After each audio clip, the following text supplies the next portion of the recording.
Hey guys, let's do a quick run through of the route and hopefully clear up any areas that might be a little bit confusing. So to start, zoom in to the beginning here. We're all going to meet down here at this corner to start. So do our photo down here, roll out, make sure you're there by 550 for the photo, roll it by 6.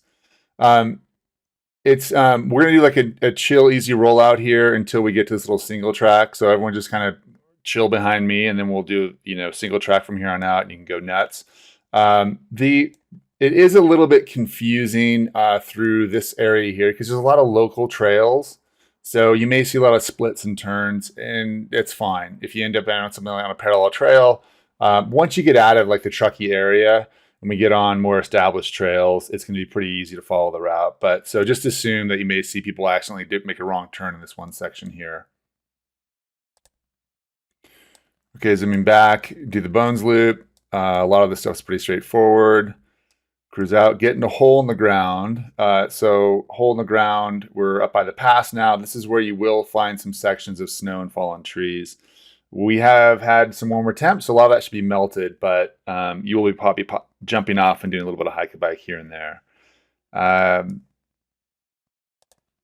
You pop out, go through Soda Springs, and just to point out, these points of interest that are on the public map here, they're not exactly at a resupply. I popped these in at various towns to show you that there is stuff there, but that is actually not the exact location of the resupply, just to show you the town. You'll cruise up the road, then hop on the local trails around Sardine Lakes. So this is one area that can be a little bit confusing in terms of how we climb up to Roton Peak. The trail's great. You're going to do a lot of switchbacks coming up. As you get near the ridge here, you're going to come up here and you'll start to see like another trail parallel. You climb the switchbacks, okay? You'll get up to the peak, which looks like that. And then once you're at the top, you're going to turn around and you'll see a straight shot down the fall line of the ridge, which you'll take down, okay? And just follow that. You'll see a split here. Don't go that way. Just follow the trail and you'll be fine. Okay, continue down the trail system. Eventually, we're going to end up over by this other ski resort, Sugar Bowl. There's a temporary closure of the trail right here between this part and the road. So we're going to hop off, cruise to the parking lot. Continue up to the road here. And then you get to the tunnel section. So you pop off, go through a parking lot here, and this will be your first tunnel. And you'll just be cruising through the tunnels. You'll want your lights. The tunnels will get dark and long. Otherwise, pretty straightforward. Just follow the route through the tunnels. You're going in and out of tunnels, come back out on the road. Climb back up over here, pop down into the Coldstream area on this road. And then you get to the first time you cross train tracks here. And I want you to be careful. This is a high use track going both directions. So where are we? So you'll come to this section here. You're going to pop up and then just, keep an eye out, look both ways, and then quickly get across the tracks, okay? Because there are trains that come through here. And they are definitely not going to slow down or stop for you. So be quick. After you cross the tracks, you're going to be on this dirt road, cruising along. Now, this is the one area of the route that it's a short section, but you will ride this twice. When we finish up the Bones Loop, you're going to come through here and then turn off. And when you are finishing the ride, you're going to come back down, same thing, cross those train tracks, but then you'll go straight to the finish. Okay, so this is where riders in the past who had one track, they didn't realize which way to go here and ended up riding to the finish area, then kind of coming back. So keep that in mind. You will ride this road section twice through Coldstream. So a couple things about this area. When you make a hard right turn here, you're going to see some signs about private property and so forth. This is the turn you're making. It's all open. There's kind of a quack who lives back here. He's put these signs up, but this is all public road right here. You're going to do this, make the left, and so you're fine. Don't let that stop you. So you make that right-hand turn, cruising along here. And then this is another area where there's a trail here that's not very well marked. People have missed that. It looks like this, basically. Keep an eye out. This is where I put the bike. Over here is where the trail actually starts. But just look for the track and the trail goes into the woods here, and then you'll cross a stream. So just, look for the track, go into the woods, follow it. You'll see a trail here, just not well marked from the road. Okay, stream crossing, all straightforward. Cruise up and out, and then down the fun Jackass Trail back into Truckee. You're going to cruise into town, then you're going to pop off and go past the junior college to pop in over at this other part of town. There are stores and stuff over here, so you can always leave the route to do that and come back. And then there's other stores and gas stations out here too when you pop in here. Anyway, cruise out of town, you go through the Cottonwood parking lot, and then back onto trails, and then you get out to the Sawtooth Trail system, all pretty straightforward.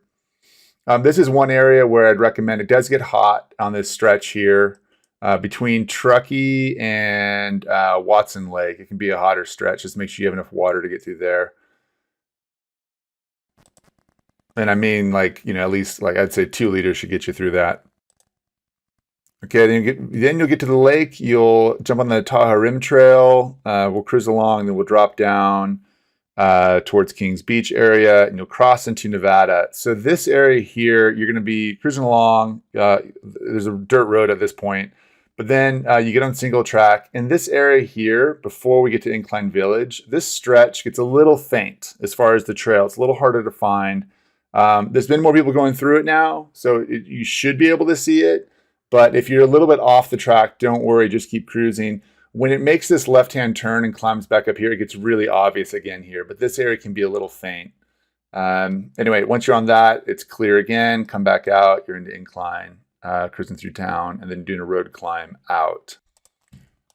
Climb back up, get on the famous Flume Trail. It's going to be a gorgeous section along here, and then you get to Marlette Lake. One thing to point out is that between here and here, they do not want anyone to camp around Marlette Lake. This is actually drinking water that they use over in Carson City, so just don't camp between here and here. You can camp anywhere else along here, but just don't between these signs. And there's a pit toilet over here that looks like a great spot to camp, but again, if a forest ranger sees you out there, you could get cited, so please do not camp at Marlette Lake. Okay, continue down this dirt road descent. It's very fast down to Spooner. We cruise around Spooner, cross Highway 50, and then you're back on the TRT here. So the section between Spooner and State Line, this is also this area should be dry. That is, up here, you're pretty high. You're not likely to find any streams along here. So I would suggest that you make sure you have water. You can either get it from the lake here at Spooner or at one of the stream crossings coming down. But get some water before you cross 50, because there's no water along this. And it does get hot and dry, and it's more technical. And you won't come back into water until you're back over here by State Line. And I'm just saying, have 2 liters. You don't have to go nuts, but just make sure you have at least 2 liters. Okay, the rest of it's pretty straightforward as far as doing Tahoe Rim Trail. Friel Pass is likely, where are we, Friel? You get up here, there's likely to be some patches of snow going over Friel Pass, but totally doable. Cruise all the way down. We're going to go into Christmas Tree Valley.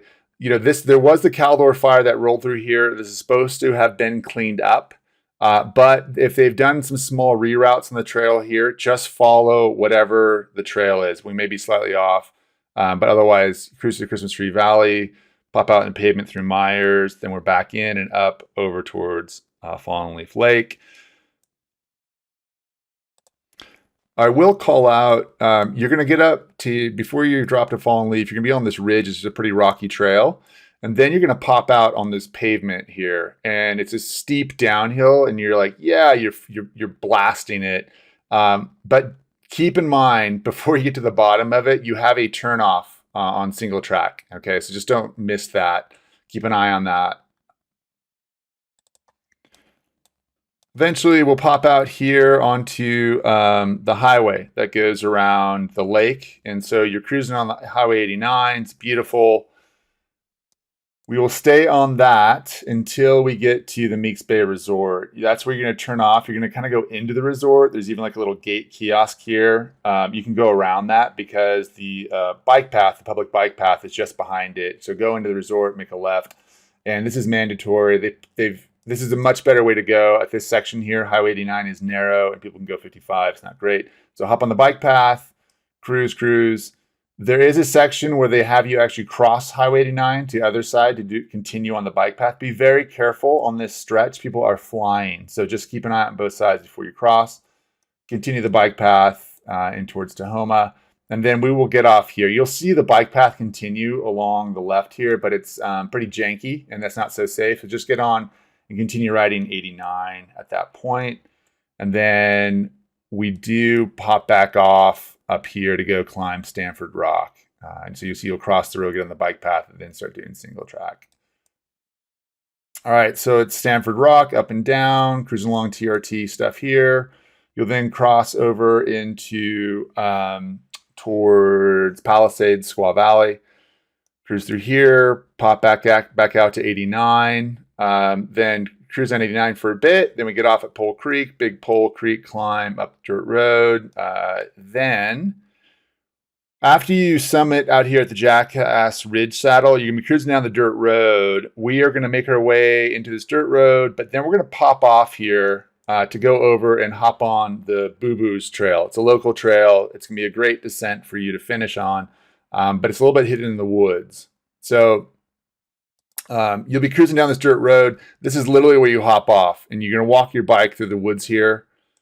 So you see that, and then the trail, you'll see, eventually you're going to come through the woods here, and you'll see the trail on your left, and then you just start descending this trail. There are going to be some sections where you cross, and you'll see signs saying, get off and walk your bike. Please do that. It is a hidden trail. Everyone knows about it, but we're trying to keep motos and things like that off. So wherever you see a section where it asks you to walk your bike, please do that. Pick it up, scatter, walk, find the trail on the other side, put it back down and keep going. Okay, so you cruise all the way down Boo Boo's, come back out.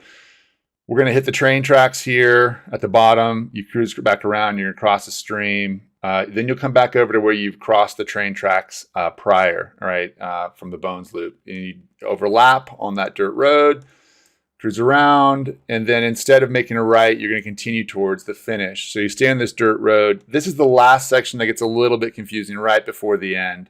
So you'll be on this dirt road, and then you're going to pop off here onto single track. And you'll follow this single track trail that is between two roads all the way to the finish. So it cruises along, pops, and then you're back on the road here. So this is, as far as jumping onto the single track, that is right here. You're cruising along the road. You'll see the single track off to your left. It's going to parallel this road. So just keep an eye out for that. Once you're on this, it's pretty clear about where you go. So single track, and then pop off to the road here. You're on this road. You come out. The very last thing you need to do is you don't take this paved road. To your right of the road, there's a single track trail right here.